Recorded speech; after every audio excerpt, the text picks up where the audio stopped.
তারপর বাবা, তুমি কি বলছিলে? কি হলো, কথা বলছে না কেন? আবার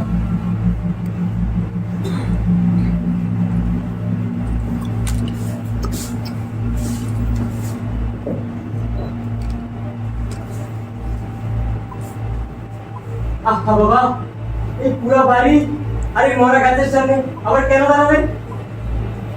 তোমার ওই পুরোনো ব্যর্থতার কবরে আর কতক্ষণ মাটি করে শুনি? দিন রাত শুধু এখান থেকে ওখানে এই বোঝা ঘুরিয়ে বেড়াচ্ছে। আমাদের তো আরো একটা পথ যেতে হবে নাকি? চলো তো, চলো। কি হলো?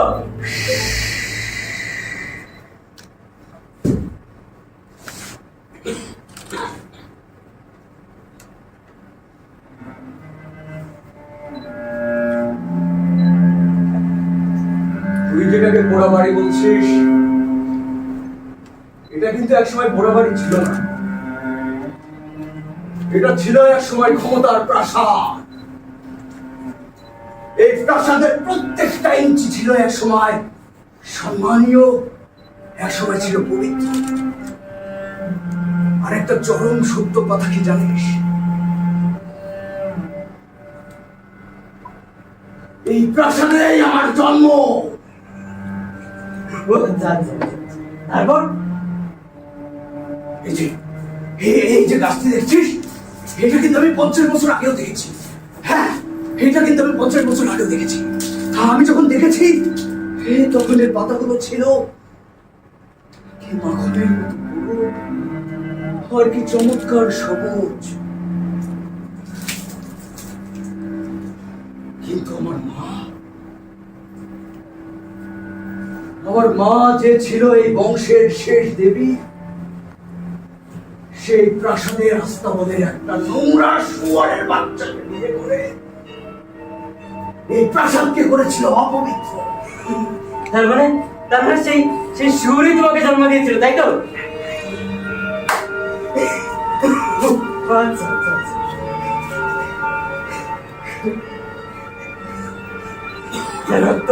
যার রক্ত তোমার শিরায় ফুটছে, যার বিষে তুমি প্রতি রাতে জর্জরিত হয়ে যাও,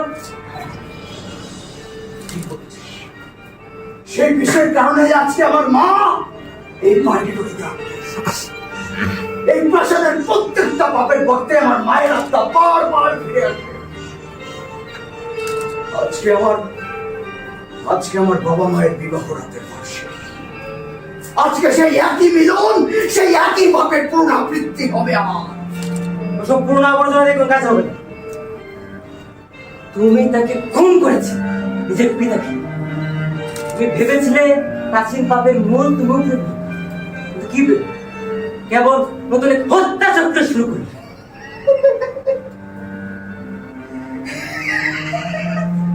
আবার দাঁত কেটে হাসছে।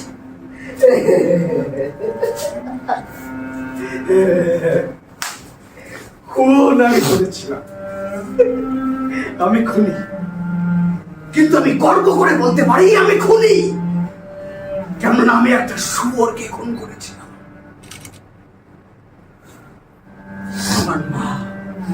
আমার মা ছিল এই প্রাসাদের শেষ দেবী, এই বংশের শেষ উচ্চ রক্ত। আর আমার বাবা কে ছিল জানিস?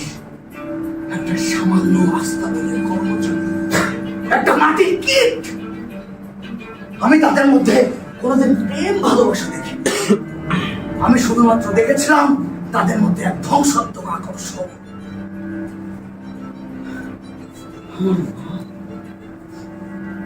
আমার মা তার দিক দিয়ে আমার বাবার প্রতি ছিল করুণা আর ভালোবাসা।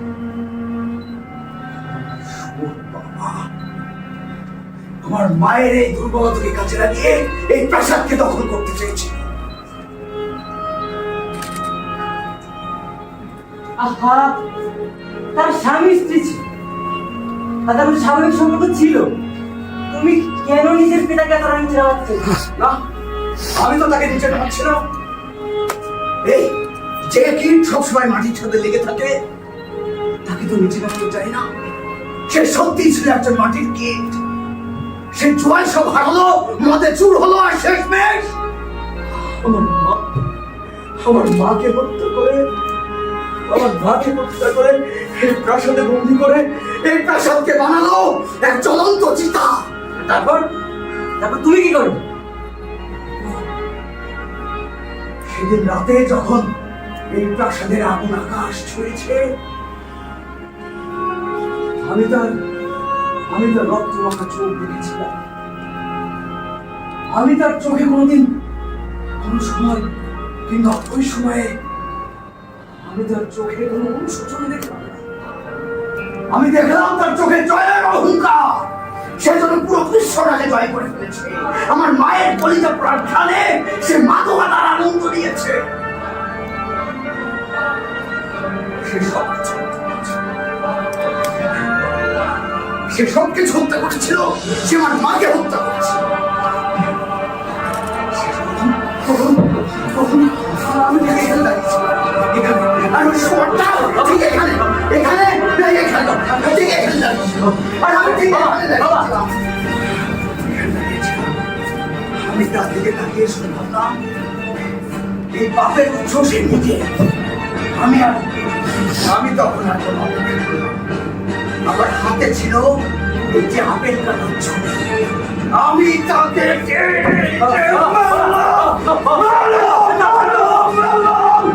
যতক্ষণ না পর্যন্ত সে নিঃশেষ হয়ে গেল, ততক্ষণ পর্যন্ত আমি তাকে আঘাত করতেই থাকলাম। নিঃশেষ হয়ে গেল, আমি তাকে টেনে হিচড়ে ছুঁড়ে ফেলেছিলাম ওই প্রাসাদের মধ্যে। আমি ভেবেছিলাম আর রক্ত মনে পড়ে গিয়ে সত্য বলে।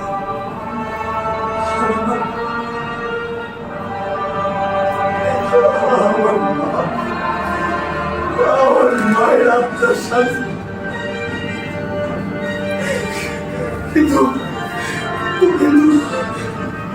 কিন্তু সেই রক্তর আগুন তোমার ভিতরে। এখন তুমি সেই পাপের ধারক, তাই তো?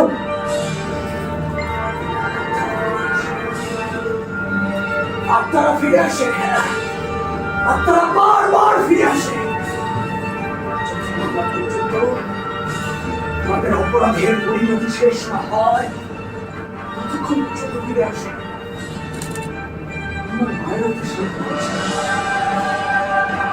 আমার মায়ের আমার রক্তে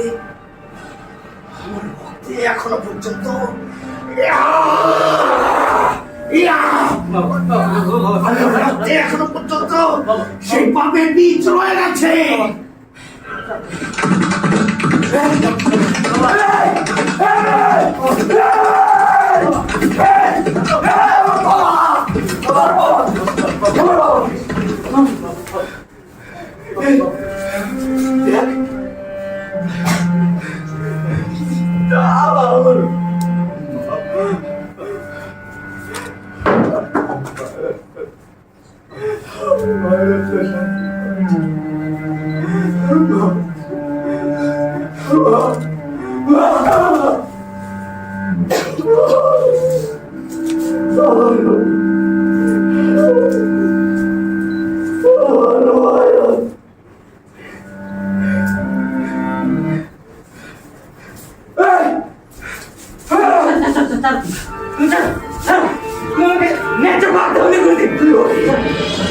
তুই তো দাদার মতোই লোভী।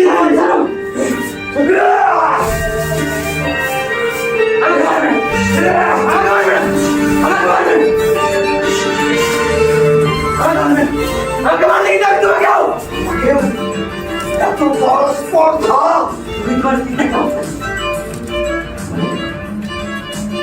আমি কিন্তু তোমারই সেই একই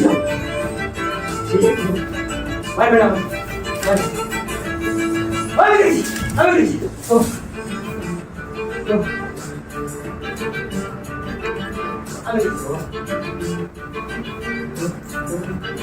দেখি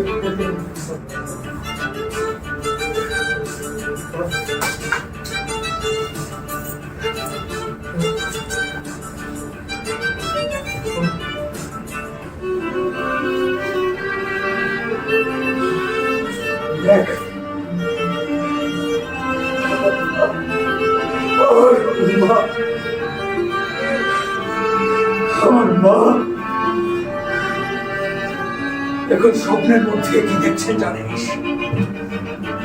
তিনি দেখছেন আমার বাবার ভয়ঙ্কর রূপ, আর দেখছেন তোর মুখ। না না, আমি এসব আমি কিচ্ছু দেখিনি বাবা, কিচ্ছু দেখিনি। এসব তোমার পাগলামি বাবা। চলো বাবা, এখান থেকে চলো। তোর চোখ, তোর মুখ, তোর কান, তোর চুল, তোর চুল, তোর কান, তোর লোভ, তোর হিংসা, তোর অহংকার সম্পূর্ণ আমার বাবার প্রতিচ্ছবি। আমি তোকে বাঁচিয়ে রাখবো।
আজকে সব আজকে তৃতীয় বীজ নষ্ট।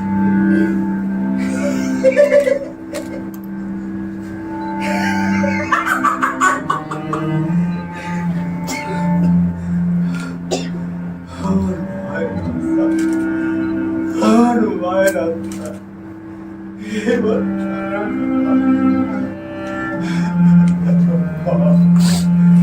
তুমি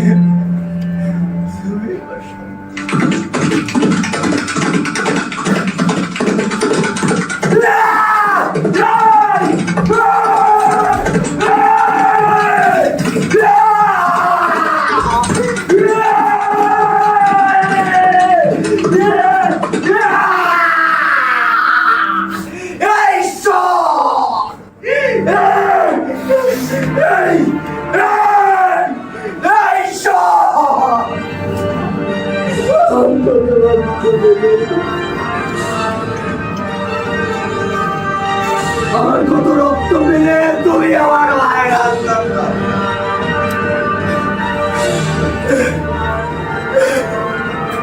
আমি একটা নিষ্ঠুর